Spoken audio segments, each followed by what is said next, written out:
Hello, Jeff. Hello. Yeah, hello, Jeff. Nice to see you here. We'll see who comes. It's Christmas or it's whatever this holiday is. The Great Gap Week. I love this week. I don't have normal work.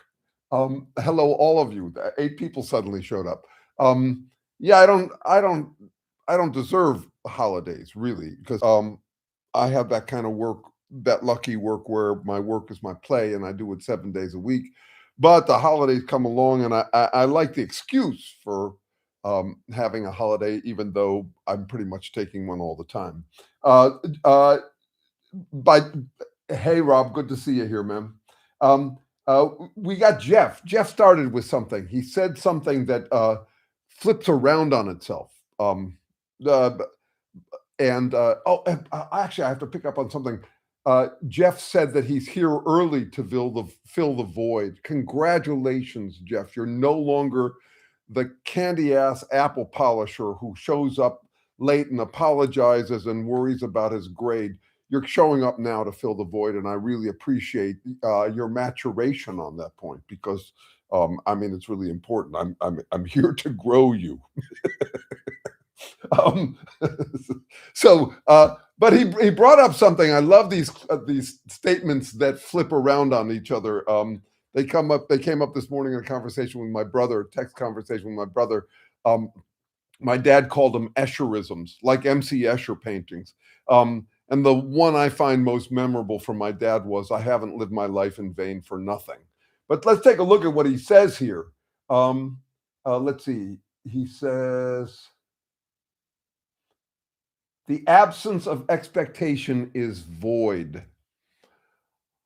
So you got two absences in there, and then you got expectations. And I think he's onto something or some things. That is, there's so many different ways one can interpret this. With another friend this morning, I went back to, he sent me an article about absence. I went and looked up the name again for fear of absence, and it's called odenphobia, fear of nothingness, fear of zero, or nihilphobia, fear of nothing, especially non-existence after death, often stemming from existential dread about oblivion or the absence of meaning triggered by empty spaces, the number zero, or the concept of the void after death. Yeah, I play a lot with voids. And I haven't thought about it before this moment, but there's a relationship between void and avoid. So you could even translate this twisted thing that Jeff suggested here into void avoidance. I mean, I love words. They're so much fun. But anyway, let's see what we can make of this thing. Let's see. There is no absence without expectation is how he clarified that. Yes and no. So let me just try something out. And don't take my word for it when I say yes and no. But here's the thing. There are no expectations from my perspective before there's life. Every adaptation is an expectation. That is, you expect your environment to work in this certain way, and you have an expectation of that. That is grounded, you could say, in a trial and error process, the evolutionary process. But every habit, you could say, would be a experience of an expectation, or it would be grounded at least in an expectation.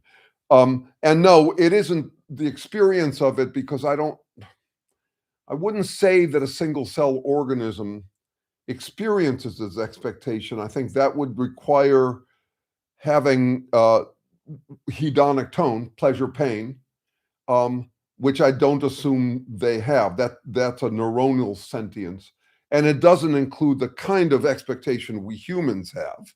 What with language? With language, we can build ideas around our habits and come to, we can, for example, notice our expectation. But nonetheless, so that's where his argument rings true for me. But there's another kind of void that doesn't require expectation, it requires human expectation to analyze it. But it isn't itself grounded in expectation, it's grounded in constraint. This is fuzzy stuff, and I hope I don't lose you over it, but I think it's interesting, and I think you'll find it intuitive if you can stick with it. It's not actually difficult, it's just unfamiliar. We don't think about this stuff that much. As I've mentioned before, we are self-obsessed beings trying to figure out what to try to do, but we rarely stop to think about what a being is or what trying is. Trying requires expectation. It requires adaptation. It's a self-making, functional, interpretive effort to stay alive. Struggle for existence. But anyway, try this out. A whirlpool is an absence of certain flows. Of all the ways that water could flow, it flows in a particular path. It's not based on expectation, I would argue, because I don't think at that level, fluid dynamics, there are selves struggling to stay alive. I don't think a whirlpool is trying to stay alive. I don't think of it as a self. It is actually just a constraint on flow. Of all the ways that water could flow, it flows in a particular way. And that spiral formation, we also see it in galaxies. I don't think that constraint or absence of possible ways things could move is grounded in expectation. So that's why I said yes and no. What is it? It's what you get when you get conflict between different flows. So what we call contragrade in the research I do, it's two things flowing against each other, two paths that are crossing. And now I'll bring it up to the human level so you get a sense of what it is. It's called self-organization in the systems theory or something like that. But here, let me give you a human example of it so you can see how, so to make it intuitive, but I'm arguing the same thing applies at the level of molecules flowing. That is, there's an energy gradient. They're tending in a certain direction, and there's congestion, which means that there's contragrade, things flowing against each other. And things naturally fall towards their path of least resistance. And it happens to be a spiral path. So imagine this is an example of self-organization. So you got a big rock concert, and there's a foyer in the front of the stadium, where all the people come in through various doors, and at the end of the concert, they all flow out. Okay, there's congestion because they're flowing out through different doors, and they're coming at each other from different angles, and people are falling into paths of least resistance. They're falling into paths that are moving faster. Where there's congestion, they're not moving. So those are places they don't move. That's an example of self-organization. Here's another one that makes it intuitive again. It makes whirlpools themselves intuitive. Roundabouts are the most efficient way to move traffic that is coming from different angles. Stop signs are fine. They're top-down control, red light, green light. But roundabouts are very efficient for that. Why? It's the same reason that whirlpools are. It's simply the path of least resistance. It's an absence of paths of more resistance. So that absence, I would argue, is not based on expectation, not based on trying. But he's onto something really important. About life and expectation. Now, for me to be able to analyze a whirlpool, I have to be able to think in terms of contrafactuals. What else could have happened? Like if contrafactuals are if only or what ifs, all those sorts of things. That's a human thing. We have to do that with language. And it makes our lives really interesting and challenging because we can all imagine having won that lottery ticket in Arkansas. If only and what if. I was hanging out with a friend last night whose the financials are challenging for her, and she told me that she speculates about what she would do if she won $1 million. Very standard human behavior based on the combination of expectations and counterfactuals, what ifs. Okay, so all of that. Hello, Michael. Hello, Seth. I only missed like 8 minutes this time. New record. And I think you might take the place of Jeff. Jeff has graduated up into trying to start early just to fill a void, to keep me from feeling lonely. But yeah, no, as Jeff is saying here, Seth is going to have to stay after and clean the erasers. Nice to see you, Seth. I don't know that we've met. And hello, Shirley. And I'm glad to have you all here. I did worry a little bit about a void this morning. I always have that in the back of my mind. I went from getting 2 million views on Facebook for my videos last month to considerably less. And by now I know the pattern. I know the wave. First of all, I know that it is a wave. My stuff will never take off the way Trumpism does. It's way more fussy than anybody wants to deal with. And it's also way too up in everybody's face. No, it's this stuff, when I first started thinking about all this shit, I thought I better race to get it out first before someone else beats me to it. No, it turned out to be the wrong problem. The problem was getting anyone to pay attention to this stuff. Maybe because it's wrong. I don't know. I wouldn't know. Okay, Seth has got the erasers covered. It's a good thing, too, because my handwriting is terribly shitty. And when I was a teacher, I'm left-handed and slow. And if I had to write longhand, I wouldn't be a writer. I couldn't do it. It's humiliating for me to write. So when I used to write on the chalkboards in class, the other thing is I can't talk and write at the same time. It's some kind of strange cross-brain left-handedness. I played bass right-handed, but I'm also not very coordinated on bass. It takes me effort, a lot of effort, and I never achieve what some people achieve within a year or two. It's just not in my hands. I do it out of love, not out of competence. But I do also do it out of the fantasy of confidence. Anyway, I'm glad you're here, Seth, to erase whatever I put on the board because it's bound to look homely and include misspellings. I find the hardest part of writing my books was signing them when I was autographing them when I was handing them out to people. I even misspell my name. It's pretty pitiful.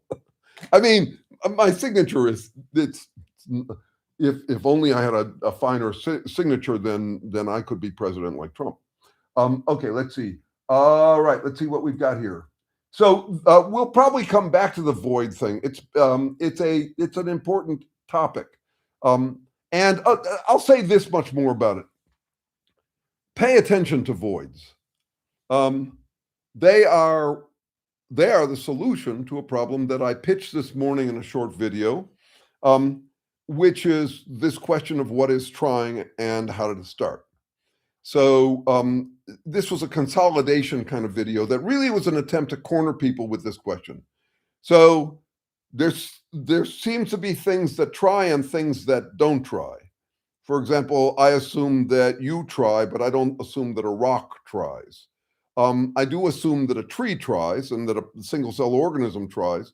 But one way or another, we've had this question for a while about what is trying? What is trying? We'll just leave it at that.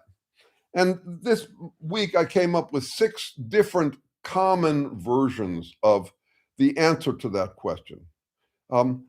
Trying is, you could say, we try because something matters to us, like the struggle for existence, our striving to stay alive, our avoiding the void of death, which I find a riveting and bracing thing for us humans to deal with. But anyway, here are the 6 main answers. They get cycled more and more. Some of them were the only answers for a while in human history, and some of them are now new to it. But I'll lay them out in 3 pairs. So the first pair is, we assume there's nothing but matter, and matter. So there is no difference between things that try and things that don't try. And one version of it is called eliminativism. And it's the argument that since all there is matter and matter doesn't try, nothing tries. You get this, for example, from determinists. They want to say, look, you're nothing but chemical mechanisms. And so that's all you are. Anything you do, I could explain simply in terms of physical mechanisms. Just pushes and pulls of atoms, molecules in motion. That's called eliminativism. The opposite view, in this pair is that since all there is matter and there is trying, everything's trying. And this is called panpsychism. You get this from Alfred North Whitehead. You get this from a whole lot of quantum consciousness studies people. It's a very popular position, the panpsychism. That is what all we see motion. If water's flowing towards the ocean, what's the difference between it trying to get to the ocean and it just falling? So, and then you end up with this question, okay, well then why do some things appear to try and other things don't appear to try? And the answer there is, well, it's just below our radar. But if you get enough trying, if you get enough matter together, it tries. There's a problem with this, of course, which is that hurricanes are a whole lot of matter in motion and they're not trying. So those are two positions. Eliminativism says there's no such thing as trying. Panpsychism says everything is trying. Okay, now there are two other positions which say, no, there is a difference between things that try and things that don't. And the most popular version of this by far is dualism. Dualism says, yeah, trying starts when something gets added to matter that makes it come alive. And so obviously, this is completely intuitive. It's how most people think about it, which is, God's spirit or vital force. Not really any difference between religion and spirituality in this respect. They're both talking about something added to matter that makes it come alive. And the other approach is the one I take, and it's got to do with voids. Voids are how I take it. So the dualist I'll call it dualist emergentism was that one I just described, which is something from a second realm pops in and makes things come alive. And you get this from scientists too. They deny that they're dualists, but they are dualists because they say, well, there's only matter, but there's also information. And if you've watched any of my videos, a lot of them are about this issue of, information is kind of treated like a secondary realm. So for example, researchers will say, everything in the universe is information. There are serious top-level physicists who say that information came first. Matter emerged from information. They're not talking about information they're talking about that there's differences. If a rock is here and it could fall that way or that, it's like a coin flip, and it in that it could fall in either direction and it moves towards one direction. So there's a collapse of possibility into actuality, and they want to call that information. That's how it's mostly used in physics. So I'm still talking about the third branch. I didn't get to mine yet. So they say information is everywhere, and then they say, well, the reason there's life is because you've got DNA, which is a special molecule because it's information bearing. It's got some information in it. And you hear information talk from us all, like I'm passing you information. It's like a substance, okay? So this is the dualist emergentist approach, which says, yeah, there's a difference between things that try and don't try. And the difference is that things that try have this something added from a magical other realm, okay? Which I've been doing a fair amount about that lately. Now to my version of it, where me and my team works, and I wish way more people worked. They don't have to come to our conclusions, but they have to be thinking about this question as I corner them with. They don't have to, but I wish they would. And it's really hard to get people to think about it this way. It's non-dualist emergentism. So we say, well, there's not just matter. There's the natural world includes space between matter. So location matters. There's space between matter. So we're not materialists, we're physicalists. And as I gave you with the story of the whirlpool and leaving the rock concert and the way that you end up with self-organized flows, you'll just see this in any kind of situation where things will end up down the path of least resistance, around congestion, around places where there's absence. So that a materialist is not quite reckoning with. They're still thinking in a kind of a billiard ball way, that they're just billiard ball to billiard ball action, and you kind of ignore the space around them. If you're a materialist, I'm not a materialist. I'm a physicalist or a naturalist, which is paying attention to the gaps and the congestions So try this out as another example of self-organization. Traffic congestion is not a material thing. It's comprised of matter. It's a form with cars tight and slowly moving around each other. And yet it does change what happens. It's a void that people avoid by taking the detour around it. Okay, so that's not quite embraced by materialists. They don't quite see that. So a non-dualist emergentist says, I have to explain how trying emerges within nothing but physical chemistry. And that's where I play. And it's amazing how few play there. It's so amazing that I've gotten way into this idea about both fear of voids, like how long it took us to come to terms with the number zero, with the concept of zero. It only was invented about 900 years ago. I wrote this short poem this week about it. It's about something related, which is cephalophobia. You maybe have heard me talk about it before. Cephalophobia is fear of decay. Life is Sisyphusian. We climb it every day, striving to keep living, delaying our decay. Exhaustion would befall us. In sorrow we would drown, if not that we excel at saying, don't look down. I like that one. I wrote it in 3 minutes before I take a nap, but I like that one a lot. So cephalophobia, fear of decay, is also fear of what? Fear of not really nothingness, but everythingness. The Greeks say that it in the beginning was chaos. They don't say there was nothing. They say it was, the Greek myths say there was chaos, and out of it, gods formed. What are gods? They're imaginary, but they are constraints on what happens. Of all the place that matter could be, it could be anywhere. It's not. It's somewhere, and gods would keep themselves somewhere. The way they're created in our image, and we are in the business of keeping energy from doing just anything. That's what I think I am. I am a constraint. I am a ongoing self-regenerative absence. I am the absence of, above all, death. And when I die, the matter in me will be returned to chaos. That is, it can do whatever. It can go anywhere. It doesn't have a bias. It doesn't have a preference. Okay, so I've laid out 4 versions of this so far. One is the eliminativists who say nothing's trying because there's only matter. The panpsychists who say everything's trying because there's only matter. Then the dualist emergentists say some things are trying because something was added.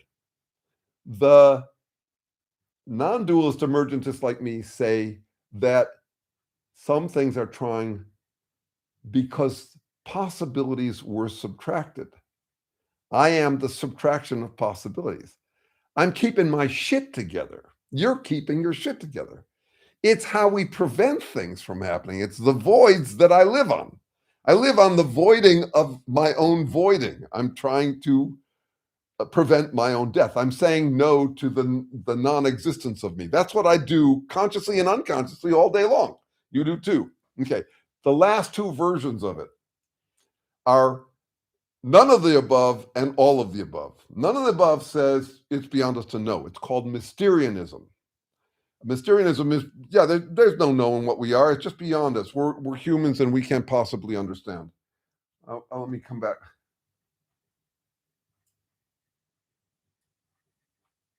Here we are. Sorry, I lost the screen for a minute when I pulled up that poem. I'm almost done here. I get to these 2. So Mysterianism says, that just simply throws up its hands and says, who knows? And then the last one is called poetic naturalism. It's also really popular. Poetic naturalism says all of the above. You're something added, but you're not, and there is no real trying, but there is trying, and it's beyond us to know, and yet we can know. It's really popular. It's kind of like what happens when you let your mind run free. And I work with plenty of people who are this kind of poetic naturalist. And the term poetic naturalism actually came up as a badge of pride. Like, why fuss over this? It's all in how you look at it. Yeah, and I'm saying, "No, actually, I'd much prefer to corner myself with the question than just play that game," which has been played for years. It's the ghost machine equivocation. Yeah, we're just machines, but we're also got some spirit in us. It's just okay, so those are the 4. Okay, now I come back to look at the list. So exhausted after turning in grades, having trouble remembering it Saturday. I believe that, and, you might have I don't know if you were here at the beginning of this, but, yeah, I was saying I don't deserve a break. I have several friends who are teachers, and I did teach long enough to recognize how grueling that grading process is. It's astonishing. And the alternative, which may be coming down the pike, is not much prettier, which is that we'll go to AI grading of AI generated papers or work. So that's a complication we're going to be dealing with. It could include the void of teaching jobs. Okay, so anyway, I feel for you, and I am glad you're having a break. I do find when I was teaching, the breaks were a little difficult for me because of the void of structure. And I just mentioned these 2 things. They may be relevant to you or not. But one of the problems is that I would pack all sorts of things into the to-do list for my vacation, including a lot of farting around. That is leisure time, kicking back time, which is incredibly time intensive. To kick back for an hour takes an hour. So I would always end up feeling a little bit like I hadn't gotten to everything on vacation. And then there was another interesting part for me that also relates to constraint. It was interesting psychologically. I hadn't been teaching that long, but I noticed it even after I was teaching for a while, which is my sense that I could teach would kind of vaporize or melt when I was not teaching. It would instantly rehydrate as soon as I got back to school. And what? Expectations. As soon as someone expects something from me that I've done in the past, then I'm right there. But it was interesting to watch how, in the freedom of a vacation, you could say the constraints, my sense of what I was, started to kind of dissipate. And then they would come back after the break. I think that changes over time. For example, I don't have the stage fright I might have had in my first few YouTube lives.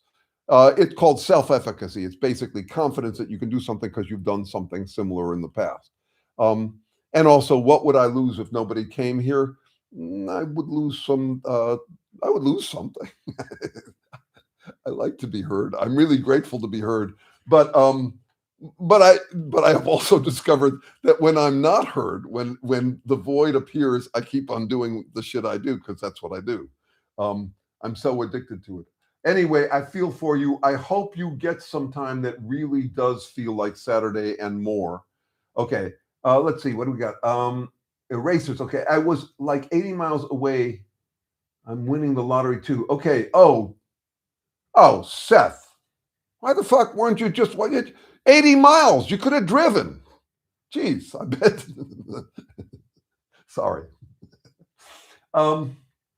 You're also left-handed. I do wonder sometimes whether left-handedness makes me peculiar um, in this way that delights me so much and annoys certain people so much. Um, uh, but then George W. Bush is left-handed, and so that kind of blows my theory. Anyway, let's see. Um, let's see. It occurred to me that overcoming autophobia may be related to realizing that life is absurd and being okay with that. Jeff, I agree with you there. And I want to unpack that a little. And by the way, Jeff is now he's winning so many points. This boy, he used to show up like 15 minutes late, a total slacker, and now he's generated 2 ideas. And I want to remind you why we're here. We're here to play with your ideas. Mine are fillers, though mine are more than fillers, because I'm also hoping that my ideas will trigger ideas in you as they are in Jeff, which is why he gets 2 gold stars today and no demerits for showing up late. But this idea is really important, that life is absurd and being okay with it. Yes. So for me, life is absurd. It's a tickle. And human life is just a total fucking hoot, except it's not total, because it's also really dire. It really matters. So I'm trying to be the kind of confidence where you're calm about your stresses. It's a kind of a meta calmness that I appreciate when it shows up in my life. It doesn't always, as I've told you before, I've had three dark night of the soul, rip snorting midlife crises. Actually, one of them, I'd be cheating to call it midlife because I was 67 when it happened. So honestly, post midlife. I was trying to squeeze in a third because they were so productive for me. But no, there are times when the white knuckle ride has felt like a white knuckle ride. And I also have to remind you over and over, I am a total wuss. I have lived this lucky, comfortable life. So I don't get to be ballsy about my courage or bravery or calmness in the face of dangers. Not me. I have to be honest about that. My life has been relatively easy, including the most embarrassing, well, for 40 years it was really embarrassing thing of all, which is I don't have to make money. I don't have to make money. I have enough money. I was born into money. Not, I have to watch out. That was what the third midlife crisis was about. But it took me the longest time to not feel guilty about it and to realize, okay, well, you got this freedom. What are you going to do with it? And this is what I did with it. And I'm glad. It's a comfort to not be stressed about the inequality and unfairness of me having money. And I also track the various coping strategies and noping strategies employed by inheritors like Trump and Musk. And their approach to it is one that wasn't available to me conceptually. I could not have taken the route they took, which is the sense of genetic or cultural entitlement, that they earned it by God's graces or by having good genes, and therefore they get to lord it over everybody else. That's compensating for a small dick with a big red sports car. It wasn't open to me. I do know people who are fine with it, and also it wasn't open to me because of the cultural era I was living in. I was going through. I'm a child of the counterculture. I mean, I was totally influenced by the counterculture, where we were trying to bring about equality in the Aquarian age and all of that as quickly as possible. And I was ready to soldier up and do my part for that, and that's why I gave away millions that I could use now because I was naive. I've wasted my whole life learning things I now already know, and I wish I hadn't made those donations. A lot of them were made under the influence of my chip on my shoulder. Guilt. People could ask me for money and I'd give away money. Lots of it. So now I have to live more modestly, but it's still way safer than most Americans. I had Christmas Eve dinner with a bunch of Mexican and El Salvadoranians. I was invited. My housemates here, the people I rent to upstairs, a gay couple from Latin America who run a childcare of 14 kids right above my head here. I love it. And they invited me to their party. I'm sitting right across from a guy who works full time at an Amazon warehouse. And I mean, yeah, he'd been working before Christmas. The shifts are 12 midnight to 3 a.m. to noon. And at the party, he's sitting there and he's trying to have a good time. We're doing all sorts of games with marshmallows and cups and all of that. But you could just tell the guy was exhausted. I don't know that life directly, and I need you to hold that against me. It's important for you to recognize that as a reason to be skeptical about my speculations. And it cuts both ways because it's actually freedom for me to speculate more carefully or more honestly, but it's also me speculating from a place where I don't know what it's like to be human for most people and for more and more people these days. So you keep that in mind. All right. Let me see. And why I didn't deserve to win the lottery. It occurred to me that, okay, so autophobia. So here's what I'm trying to get at this one thing. Life is absurd. everything you find meaningful will end up meaningless. If not in your own lifetime, because you'll get jaded on it the way I have on the kind of intense endorphment, the endorphin rush of being endorsed by a attractive woman in my youth. Um, doesn't look as meaningful as I thought it was back then. But I mean in cosmological terms. From my perspective, from the perspective I just described to you, this one of non-dualist emergentism, meaning is real for trying beings, but it has no original meaning at the origins of life or any kind of last word, ultimate meaning. In that respect, it's absurd. But there are people who take that further, and they are the eliminativists mostly. They're saying since there is no original cosmological meaning, and since there's no ultimate cosmological meaning, there is no meaning. And I don't think that's the case at all. I think that life is a white knuckle ride, and it's scary as shit. And that evolution isn't out to make us contented. Far from it. But paradoxically, we kind of assume or expect that we should be able to be contented, and I don't I don't see that in the evolutionary emergentist story that I tell. I think it's a white knuckle ride. So that's why I call it dire irony or dirony. It's dire irony. It's a white knuckle ride. It's basically the ironic, tragic, comic qualities of life. A thought I had this week, and I will get to the rest of this list. And please do, Seth, you remove some things, but feel free to put them back on or rephrase them or something. I want to work with your ideas, even while I'm espousing my ideas and hoping to trigger ideas in you.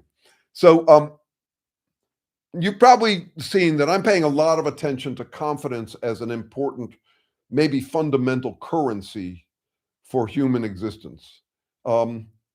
And the ways in which confidence, you could say the slippery slopes of confidence, upward and downward. The confident get more confident. The more confident they are, the ballsier they are, the more they can assert themselves. It's tied into what I was reading about this week, a concept from the 1911, the iron law of oligarchy, which is that the rich get richer. And there was an argument that even democracies tend to topple because you end up with these people who are so cocky, so confident, so reassured that they go for more and more of it. They become addictors. They become confidence hoarders. And that would happen in a democracy. That would happen in socialism. It's an ongoing problem to keep inequality from growing, where the less confident become less confident. You know what it's like to become less confident. If you show up with stage fright and people see it on you, they give you a look back that further erodes your confidence. So this week I was playing with the concept of confidence socialism.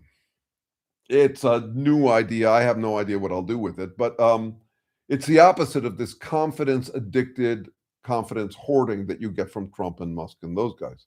And part of me just saying out of humanitarian interest, share it the fuck around. You don't need that much. Don't hoard it. How to deal with that, how to do that would be interesting, but at least you have to admit that there's to deal with it, to manage it, you have to recognize that there's a confidence economy, affirmationomics, egonomics, the supply of and demand for confidence. I love this line from Slaughterhouse-Five. Billy Pilgrim is saying, I heard there's going to be 7 million people by the year 2000, and his friend O'Hare says, yeah, and I bet they'll all want their dignity. That's the poignant challenge of life. So yes, it's absurd. And at the same time, there is this confidence currency that I think of as a black market. People don't want to talk about their need for confidence. I could say that I need a partner because I need to bang someone's, I need to get jiggy. I need sex. I could say that with much more confidence than I could say I need a partner because I need someone to subsidize my confidence.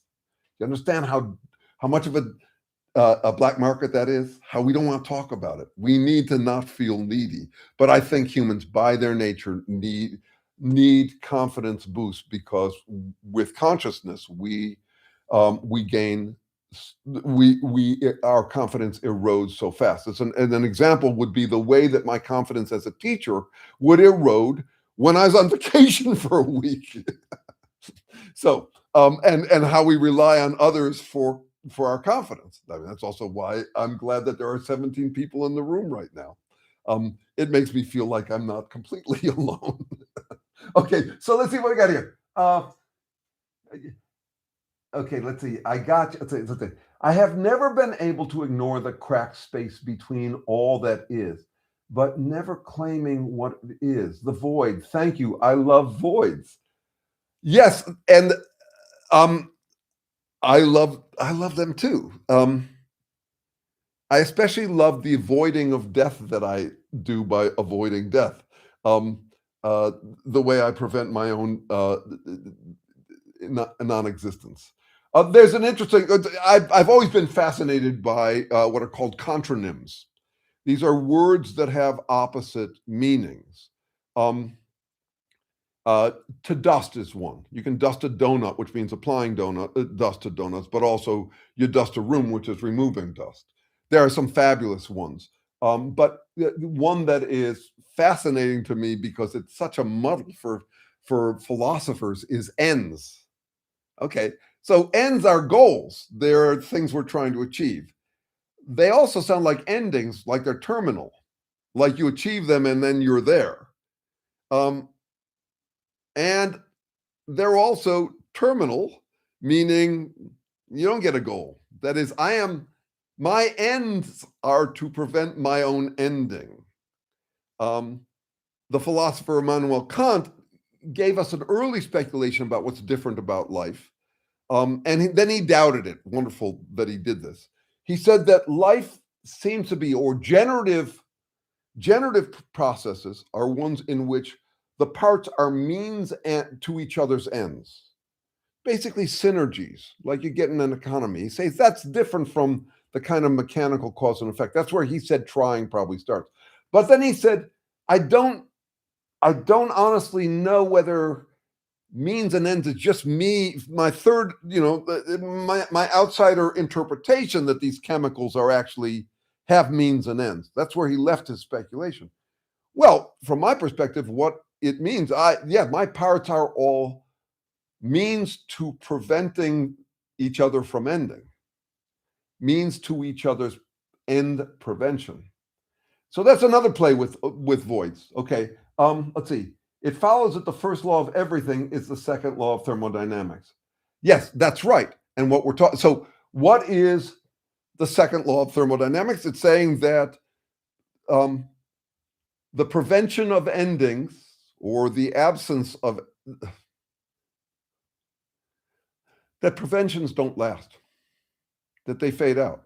If you have a segregation that prevents this from moving into this or this from moving into that, over time, there's no barrier between them, they'll get all mixed up.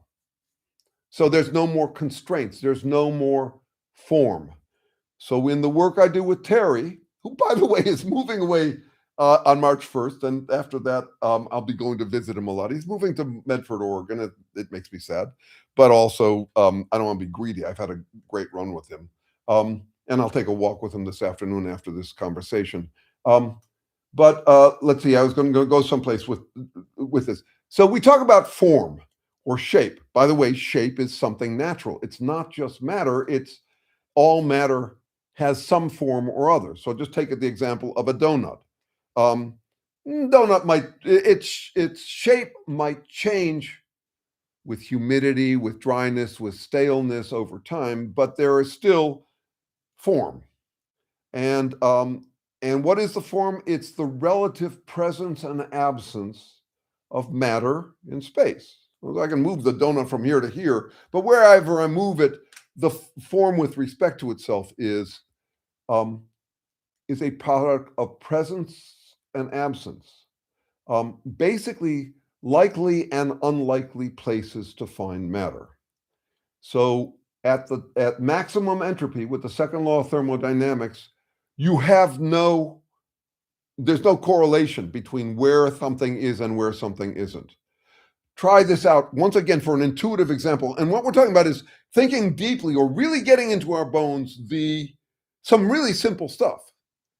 And making it familiar, making it home. So this is where loving voids or loving the concept of voids and playing with them is exactly where I think you need to go if you want to do the non-dualist emergentism, where you're saying, okay, I got to try to explain trying within nothing but physical, natural phenomena.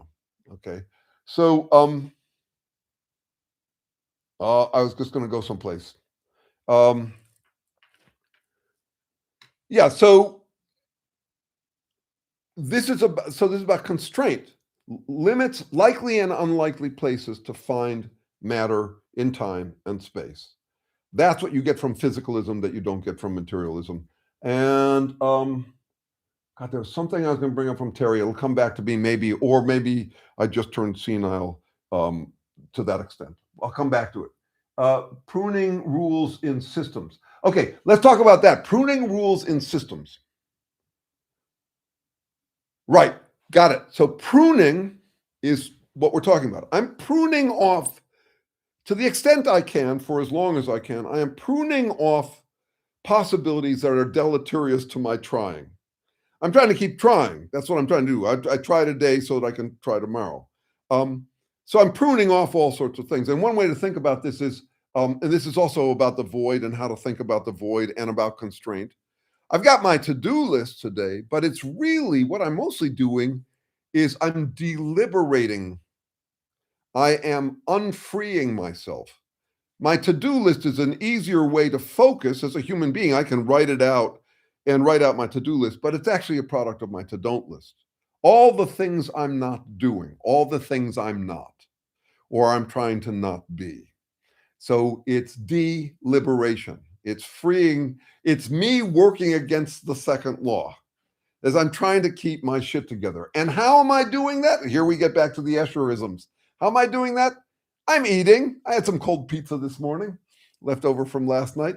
Okay, what am I doing when I'm eating cold pizza? I'm degenerating it. I'm using the second law against itself. I am a paradox that way. I take in energy, which is actually just a gradient from ordered to disordered. That's all it is. And I'm using that process, the work that I can employ from it, to regenerate myself. I love that version of it. And it is, I will argue, a non-dualist emergentist argument.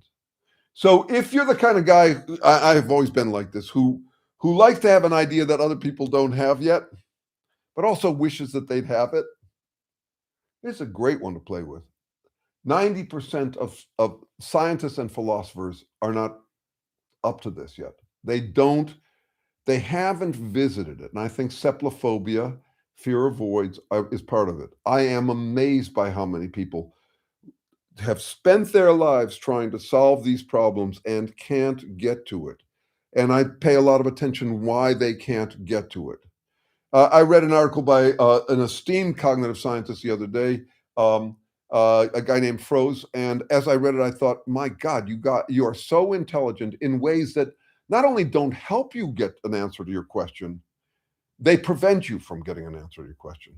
And I've been thinking about what that is. Why is it that would happen? Well, one version of it is that it's actually, to be academically rigorous these days, to sound academically rigorous, you treat abstractions like they're material objects. And so it's kind of like billiard ball with these abstract atoms. And once you do that, you're actually into the dualist approach to emergentism, or the eliminativist, or the panpsychist. But you're going to do anything but what we are trying to do with non-dualist emergentism. So yeah, love voids, think about them, wonder about how they play out in your life, think occasionally about your to-don't list, and how you manage those lines between what you do and what you don't do. Your don't go there. Think about it. It's fascinating. And I think it just opens up. I mean, everything I do, all the way up to the political level, is about this stuff. So try this out as one idea related to both politics, confidence, and voids. Remember I said that when I taught, Um, when I got to school after a break, instantly I got back my confidence that I could teach because I was relying on others to expect it from me. So I I have the help of other people avoiding certain behavior. We also do that with our partners. You know, you can get a partner who keeps you from roaming free in the streets, keeps you off the streets, that sort of thing. So you've got that. Boy, I hope I can follow this out. I got a lot of things I'm trying out here. So, God dang, I had my coffee. If anybody can remind me where we was, we are avoiding the void. That's right. Okay. Yeah, no, we discovered the first and second law late, Jeff. This may come back to me. These are brain farts. So the constraints, yeah. So external sources of constraint on my behavior, in a way, is how I maintain my form and my behavior. My form includes this. It includes behavior in motion. That is, as I any kind of cyclical thing I do would be like that. Oh, here's the connection I was going to make. So they give me confidence when I go back to school, and so that I don't have to worry about falling apart the way I might on vacation. Okay, so we sometimes talk about assholes as thinking that the means that might makes right, and I'd say that's half the story. It's actually a habit. It's a habit, meaning that it's a loop. Might makes right, and being right justifies might. So once you get that habit going, you've got you don't worry about falling apart. You get that habit going. Um, a lot of people are having trouble these days with confidence. I think we are in a major confidence crisis, and that it underlies and makes almost irrelevant the culture wars. I just think of that as confidence wars. There's we're confident you shouldn't do that. We're confident you shouldn't do that, and you get this effect that I see in the touchy 2020s. And I'd argue that Trump is actually that whole dark MAGA thing is trying to pump this up. It wants people to be low on confidence because of what they're selling. What are they selling? Okay, so think of it as a cycle, and I'll include three parts. So the normal way we deal with confidence is, or the dignified way to deal with it maybe, or whatever, it's one way to deal with confidence is I need confidence in order to achieve if I need competence, I need to be good at something in order to get my confidence, and with confidence comes courage to get better at something. That's how it should. No, I don't want to say should. That's one way it works, is that you earn your confidence and thereby your courage because you get good at something. So this is self-efficacy. And what Trump is selling, super delicious, is confidence without competence. You don't need to know anything. He's saying you can have your confidence for free. Confidence and courage no matter what. Fight, fight, fight. So notice what that does in terms of voids. It makes them single-minded. It makes them nothing but confidence and courage, and with no competence at all. Boy, does that sell. It sells to such a point that life could end. I mean, because the more we lack confidence, the more because the harder it is to make a living with AI and all that's going to get worse and worse, the more people will be looking for an end run around competence. They don't feel competent, and therefore they're having trouble avoiding the dark thoughts, because that's what happens when you lack confidence is you start to have doubts and anxieties. And the reason I think that the confidence economy is so important is that you know personally what it's like to lack confidence, and it's a form of slow torture. It's really hard on the heart. And so no wonder, I mean, I just think when you think about everything we consume, I'll set aside the bare essentials that all organisms consume, like food, oxygen, or carbon dioxide, or water, that sort of stuff. I come back to them and how they play out in confidence, but think about our beliefs, our partnerships, status, our jobs, um, uh, uh, fame, money, certainly shopping, religion, spirituality. I think that they are all in the service at core of confidence, that they are all confidence currencies. And so that's part of, so I hadn't made this connection before, but how we're trying to avoid the shit in the voids, how we're dealing with our cephalophobia, confidence. I know what I'm good for. I know what I'm for. I'm the way I think of it is like, well, at least I have this, not that, or at least I am this, not that. If we could only look at humans as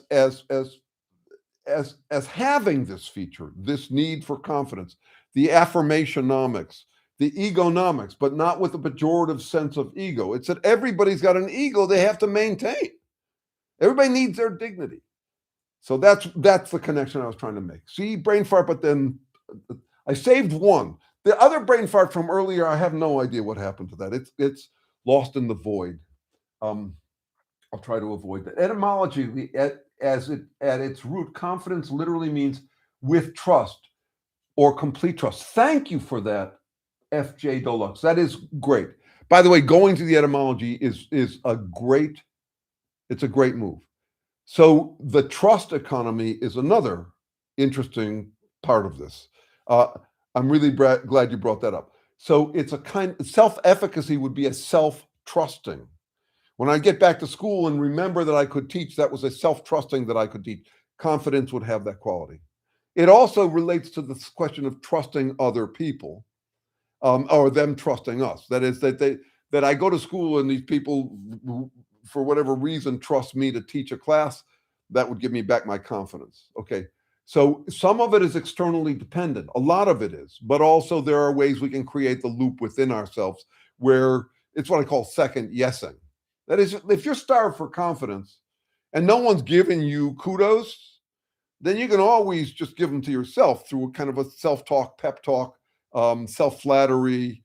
And this one's kind of treacherous for me because, I mean, it's treacherous for me in my social relations.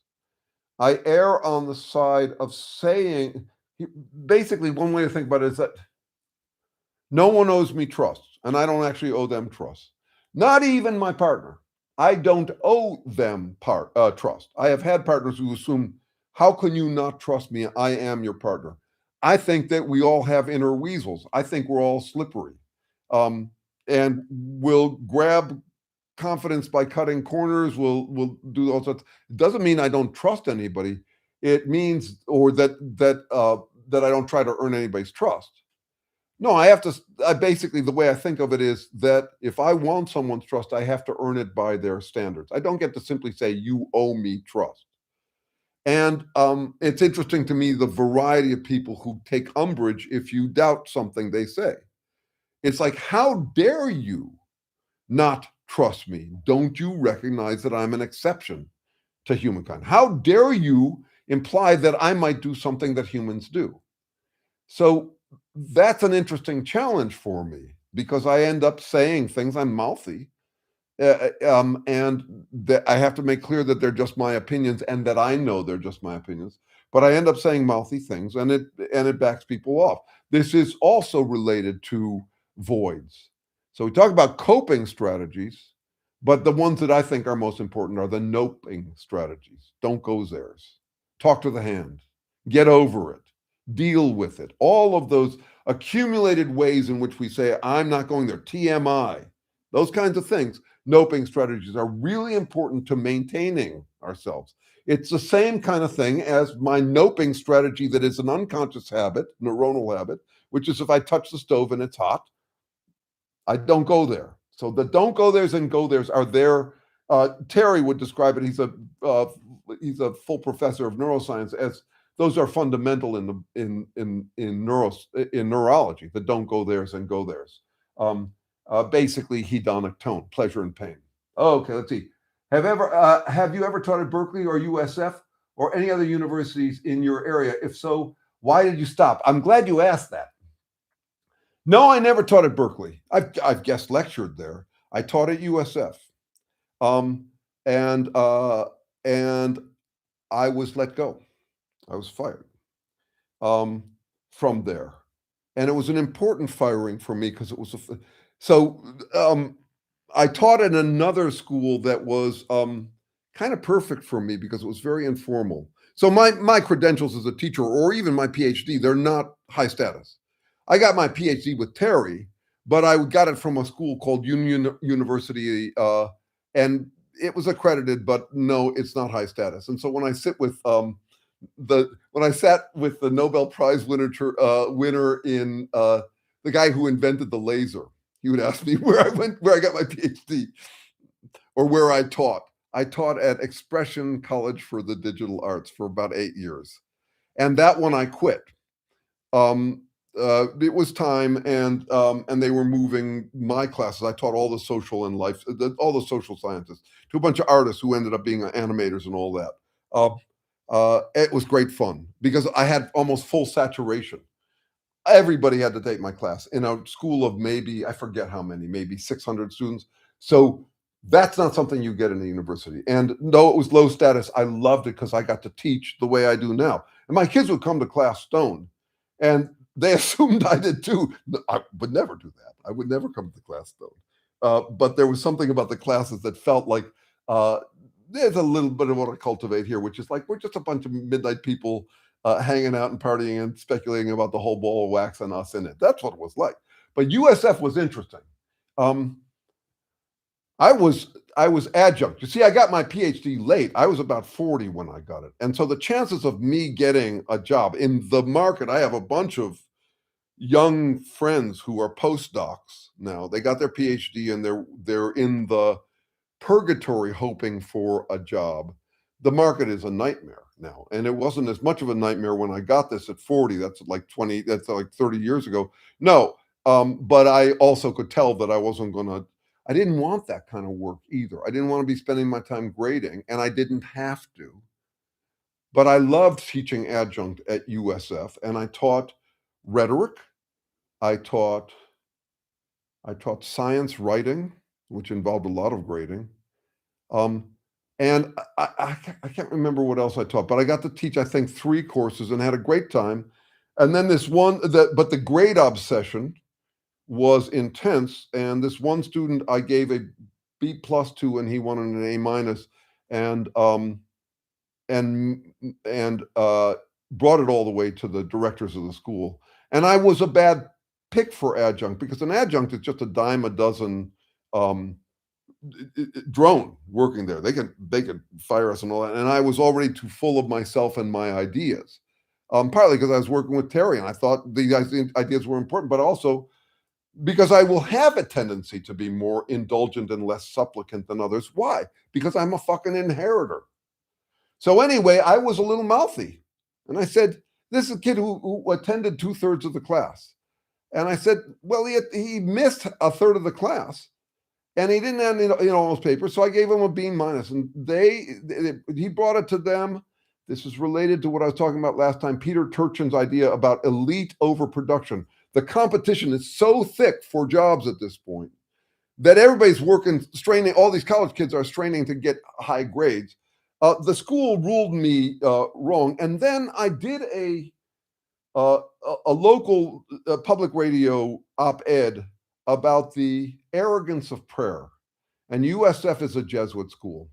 And I was called into the office the next day and fired.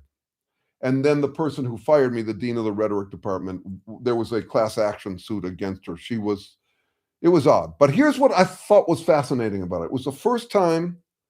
So when I left Expression College for the Digital Arts, I don't know if this is useful. It might be, but I mean, it's not about the details. It's about the patterns. So when I left when I left Expression College, when I quit it, this relates totally to the confidence issue. I also broke up with my girlfriend, who was a professional model. My friends would tease me that she was a blind model because she was really hot, and yet she somehow found me attractive. it was a major cognitive dissonance for me because she was like my 17-year-old wet dream, but she argued like Sarah Palin. We were totally incompatible in how we negotiated the incompatibilities. And finally, I asked her to leave, and she immediately went off with a guy who had $250 million from real estate, like immediately, like within a week. And within that same week, I quit the school, and I plummeted into my second midlife crisis. It was severe because you're not supposed to watch tail like that walk away. You're personally not supposed to make them leave. And on the top of that, this guy had made a living. I hadn't made a living. I lived, I worked, but I hadn't made a living like the real estate guy. So I plummeted. It was rough. It was like a year. In fact, it got to the point where I did a calculation that I had spent 2.5% of my remaining life expectancy um, uh, uh, mourning the end of this relationship. Talk about meaningful, not feeling meaningful now. It doesn't. That girlfriend broke up with a quarter billionaire, and became a born again Christian. So we still talk occasionally, but the incompatibilities remain. So the second time, when I was fired from USF, I had also just broken up with the woman I had recovered from the model with, and I thought I would plummet. Instead, I said, fuck them, and pulled myself right out of it. I just got busy doing other things. Remember, the finances were not part of the equation for me. That's it. I just have to keep on flagging that that's a difference. But to be fired from there on those grounds, I said, fuck it. We're on the same page about not being on the same page. And ever since then, I've been in internet teaching. That's where I play. And I'm kind of glad that I was shunted out of that line of work and into this. I think I'm happier working in this medium than I was in the classroom. I have more freedom.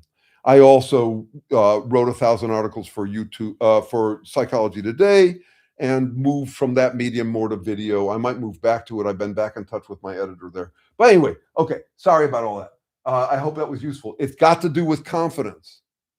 The first time when I quit, when I let go of the girlfriend and my teaching job, my confidence melted, in part because of the competition that she went off with a guy who had earned through real estate all that money. And what I noticed was I wished I was him. I wish I had become him. Didn't wish at all to have had to do the work to become him. To be in real estate, that wouldn't have fit for me. But it was, I think a lot of my grieving actually had to do with my chip on the shoulder about never having really earned a living. That's what it's about. Okay, let's see. Which day in your life did you experience the most joy, and which day the most misery? I'll see. Let me make sure I'm catching these things right. I don't think it's quite like that for me. I can certainly point to moments of deep darkness. They tend to stick with you more than the days of contentment or anything like that. I will say that one thing I noticed about the day of my most misery was the only time I wanted to be here now, because I was trying, for confidence sake, I couldn't look to my past. I hated my past. I thought I had lived just completely wrong. And my future looked equally sour. I was at a total loss. So for confidence, I was huddling, cornering myself within the present moment. It's the only time in my life when I thought that was a virtue to be here now. Because and ever since then, I've thought about how I think that a lot of people who are drawn to be here now are doing it for the confidence that comes from shrinking the world down to the moment, and then making a virtue out of it, making it sound like it's the right way to live, which is a standard move. A parallel move that's been on my mind lately is I know quite a few people who are conflict averse. They would much prefer to always win outright. Not that they're not interested in winning. They're totally interested in winning. They just don't like the pushback. Why? Confidence.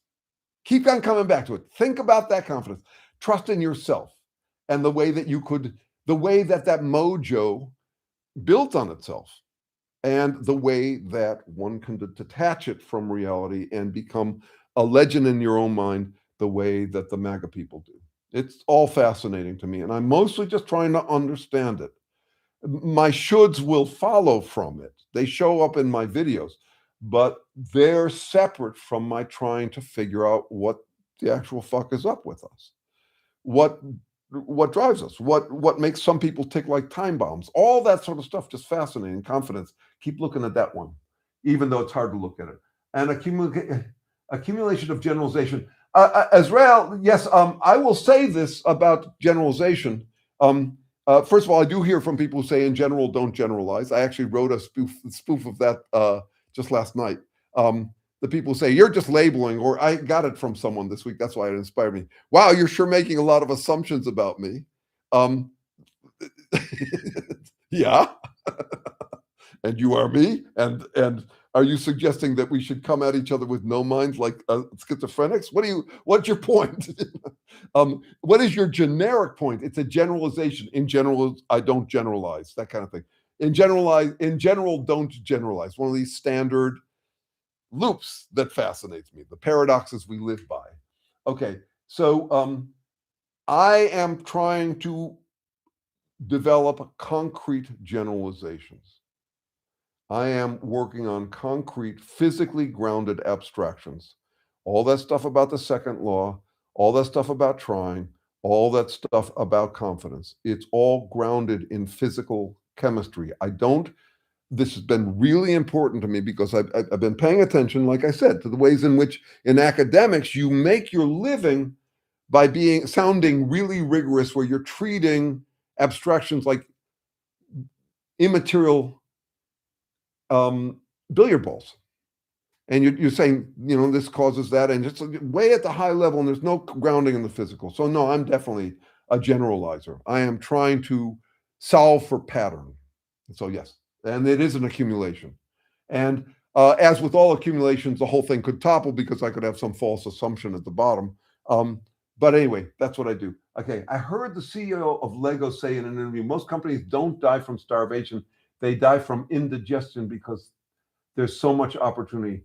How can we cause indigestion in HeroBots? Beautiful question, Michael. That's another way of framing the question that we deal with in our Sunday sessions. Not tomorrow. I will remind you, by the way, I'm having a session tomorrow at the usual site. This is live. I hope you'll come. It's just a wide-ranging conversation like this, but with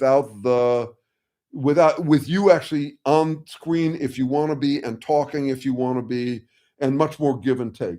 It's a little ungainly. We've tried it one time. We're going to try it again tomorrow. It's at 11 o'clock tomorrow. I have no other way to advertise it but to tell you about it here. But come have that conversation. And if it turns out there's not that many people showing up, good. We'll have that much more of a focused conversation. Why?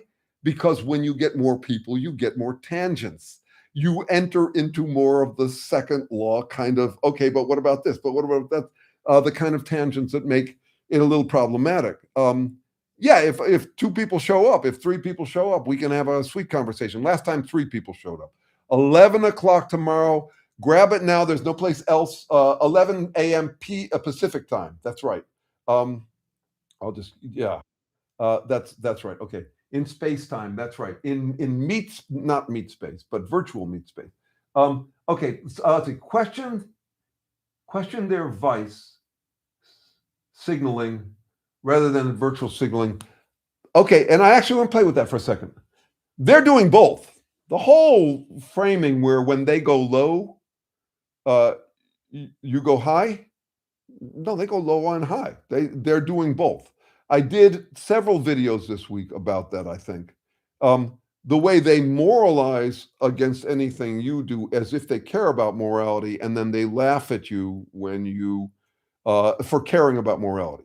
They are alternating freely between prude and punk, between a patronizing parent, you should be this certain way, and petulant child. That's the thing. Anything but adult is where they're playing. And so let's see. question their. I want to play with the word question for a minute here. Observe is a little closer to where I'd want to be with that. Is to say, oh, I see what you're doing. I get it. You're doing this thing. Yeah, it's a standard circle jerk move that you could do for anything. It certainly doesn't make a case for your cause. It makes a case that you don't have a cause. One version of this that got interesting to me a few weeks ago is racism. So the racism can alternate between these two too, which is we are the master race because we are the most virtuous and Christian and pious and most inventive and creative and that all of that. So it's claiming dignity as justification for racism because other races are more animal than us. But then it alternates right back into fuck that fucking shit. Who cares? It's survival of the mightiest and we're just going to beat you, which is the opposite message. It's a dog-eat-dog world and honor doesn't matter at all. Fuck you all. It's not about you being inferior. It's about us having more weapons. So those kind of alternations are fascinating. And just coming back to my basic watchwords on this, don't debate them. They're masturbating to you taking the bait. Expose that instead. Question if you can. Question if you're dealing with people with whom you have an intimate relationship. That is, you have other things that tie you to them. I don't mean intimate. What I mean is, if it's someone you know from a sports club or from playing music or something like that, where you've got some other rapport to work from, that's a possibility. But then you have more room for dialogue, maybe, because there's a little bit of a thread connecting you. Also, more room for ridicule, and I use it with my more intimate friends to tease them. If I've got a little bit of an irony thread with them where they can poke me and I can poke them, we're both busting each other's balls and laughing at it, where I can laugh at myself when he accuses me of something, that's where I'll get most blunt. It's freedom to be blunt with them, but also blunt honest. I'm not teasing them. I'm teasing them, but I'm not making a joke. I'm actually saying you're jerking off in public. I have said that directly to MAGA people. Yeah, or I'll say to them, you're jerking off to your self-confidence. You're trying to maintain your heart-on for yourself at all costs. Don't do that shit in front of me. Just stop it. Go do that elsewhere. Get a fucking room. That's what I'll say to them. And then some of them will stick around. How about feed their vice or feed their virtue? This came up this morning. My brother asked me about a connection I had with Ram Dass for a few years, and I think I mentioned this before. We had a phone call, and I was in the middle of the first midlife crisis, which I haven't talked about this time. My life in midlife crisis. But he said to me, "No, you're a really good person," and I could tell over the phone he was winking. He put it right on the edge, and I love that. I love that move. It's related to what I call clone to own, where you take what they're saying and you play it right on the edge of absurdness and seriousness. I've talked about that before. Okay. Fidelity and made legible by the void, the quiet between words in the mind's voice. Okay, Snowy Owl Prepper, there is this interesting relationship between poetry and analysis. I have trouble making sense of that. If you said it some more or refined it, I would kind of corner myself. I would constrain myself into what you're talking about, and I would understand it better. And I encourage that. Think of words also as voids. We think of words like they're arrows that point to something. They're not actually, not from my semiotic understanding of them. If I start a sentence, you don't know where I'm going, but by the end, I've kind of, through a process of elimination, much like 20 questions, I've narrowed the range. And there is advantage for some, not so much for me, in not, well, no, there is for me. But it's a pointed kind of ambiguity. But there is a kind of poetry that is not very pointed. And it sounds profound and it doesn't quite land a point. It doesn't get, I don't mean a point, but a range. It doesn't focus you in. So, for example, when Shakespeare writes a poem about how he and his girlfriend lie to each other, at the end he says, "Thus I lie with her and she with me, and in our faults by lies we flattered be." Okay, that's a contronym. He's talking about lying in bed intimately and also lying to each other, which is the opposite of intimacy. Those I get, those I love. They put it right on the edge. If you get a chance, look up a poem called The Mower by Philip Larkin. In the last line of it, he's got this thing where he says, "We should be kind, we should be careful of each other." Of sits right there. It's saying careful for, careful of, wary of, all of that sort of stuff. The what I call the ambiguity of it all. Those kinds of poems that leave you split fascinate me. I have trouble understanding what you mean. Fidelity and made legible by the void, the quiet between words in the mind's voice. I bet there's a rich idea in there. And I encourage you to unpack it. Maybe leave that statement the same, just leave it there, but also unpack it underneath it. Feel free to email me that. I'd love to see what you got there, because I know I can tell that there's a idea in there. I just am having a little trouble parsing it. There's my email. Could gravity be not an attractive force, but maybe the push of space onto matter? Well, we don't think of it these days as an attractive force. We also, I mean, Einstein doesn't say it's the push of space onto matter, and yet I still think of it in this primitive terms as if it is a force or an attractive force. And just notice the relationship between that and what we were talking about at the beginning of this session. Pushes and pulls, attractions and aversions show up throughout our intuitions. They're there in all our intuitions. It's also what I'm saying the academics make into a problem. Like this idea, this abstraction is averse to that to that object, to that abstraction. Nature abhors a vacuum. Nature is abstracted. Abhor is anthropomorphized. It doesn't abhor. Think about hydrophilic and hydrophobic ends of a lipid molecule. They're not actually afraid of water or loving water. We simply think in terms of pushes and pulls, and it's very hard for us not to. We're a very mechanically oriented species. And with language, we're basically doing a kind of pseudo-mechanizing of abstractions. Terry was saying on a walk yesterday that this is the big blind spot, is that we treat semiotics, that is mattering, trying, significance, all of that stuff, as if it's billiard balls. And that's why he feels like his biggest failure, he was trying to make the sciences safe for semiotics, and very few people got it. He said, yeah, when I wrote Symbolic Species, which was all about how language physically works in us, nobody got it. Nobody got it, because in academics, you don't have to do that. There's an easier path. The path of least resistance is to treat it kind of dualistically.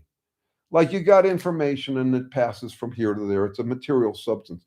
Much like how we handled heat before we figured out how it really works. We thought of it as caloric. We thought of it as a substance that moves around, pushes and pulls, water. So all of that. Okay, let's see. This busting balls with good friends can reveal personal truths. I play that stuff right on the edge of what they had said to get them to finally see it. Yes, Seth, you've probably heard me say this before. To me, the height of intimacy is not sex. I have no fucking clue what sex means. It means so many things. It's highly constrained in various directions. It's like a certain kind of poetry that you can't actually, you're guessing at what it means, but you don't actually know. It's a ritual. No, the height of intimacy for me is laughing at and with each other as we are all stuck in the human condition. the predicament is, like I said, white knuckle and a hoot. It's ironic, tragic comedy. It's dironic. It's dire irony. And when I find people I can do that with, I just love it. And the part you have to be able to tolerate someone crunching your eggshells a little bit. I think a key part of it is the capacity to pre-grieve the possibility that you're all these things they tease you about. It's how you avoid taking umbrage. You're not sensitive about it because you've already thought about the possibility. I have clearly meditated on the possibility that I am a bloviating hot air old fart who's sharing old ideas with people who tolerate it for all the wrong reasons or whatever. I mean, I want to pre-grieve that stuff. I'm not saying I'm a master of it. If it befell me, if it turned out that that was obviously what I was, nothing but that, no, I'd have some grieving.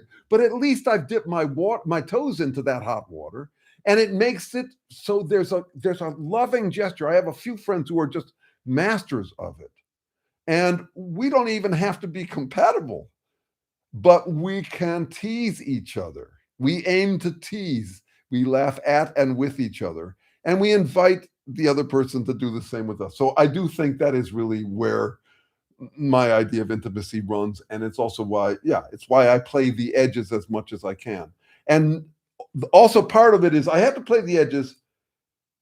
You've heard me say this, probably end with this, which is I don't believe in kindness to everyone if kindness means accommodation. I don't think we can, will, or should accommodate everybody. I think that's bullshit. It's basically bullshit that people use to extract more kindness or accommodation from other people. But I do believe we are all the same kind. Nothing human is foreign to any of us. Matters of degree matter a whole lot. I know what it's like to feel like Stalin, but I didn't take it to his extent. And I didn't act on it, but boy, do I know that feeling. It was in a classroom when I had hundreds of students, and one of them was outraged at how self-effacing I was. Actually, this story came back up, and I might end up with this. Okay, so Azrael, come back to me with hylomorphism. I am a devout hylomorphist, and that's to argue with Aristotle that there is no matter without form and no form without matter. There's nothing that's formless and there's nothing that's immaterial. That all matter has form. It changes, and form can you can pass form from one kind of matter to another, like when you're molding cups or when you pull a rock out of the ground and mud falls in, and then it's like a template. But and you can also, matter can take on different forms. Form can transfer from matter to matter. That's essential to understanding what we're talking about. But I must end with a poopy story, really quick. I used to end my psych classes with this story, and it's one of the places where I felt the Stalin thing, because I was in the middle of this punchline story. At the end of my classes at that school called Expression College for the Digital Arts, which I was embarrassed to describe as the school I taught at when I was talking to the PhD. When I was sitting at dinner with the PhD who invented the Nobel Prize, when I won the Nobel Prize. But I loved the informality of it. And on the end of class, I would tell this story. At 6 or 7, I was a nervous young boy, and my dad ran a big company, and every year he would have a executive meeting in our living room in our home. It was part of his way of doing things, and we were instructed not to use the downstairs bathroom, the one right next to the playroom, and also the bathroom, the powder room, the guest bathroom downstairs. But I was also a space cadet, and I went in there and I took a poop. I was telling this to my class. This became the way people greeted me in the hallway. It was our ironic connection. They would say, "Hey, Jer," like this. They'd say, or "Hey, Shermanator," and they would do this because of the story. The story was that I dropped 2 foot-long floaters into the tank and suddenly remembered that I wasn't supposed to use the downstairs bathroom.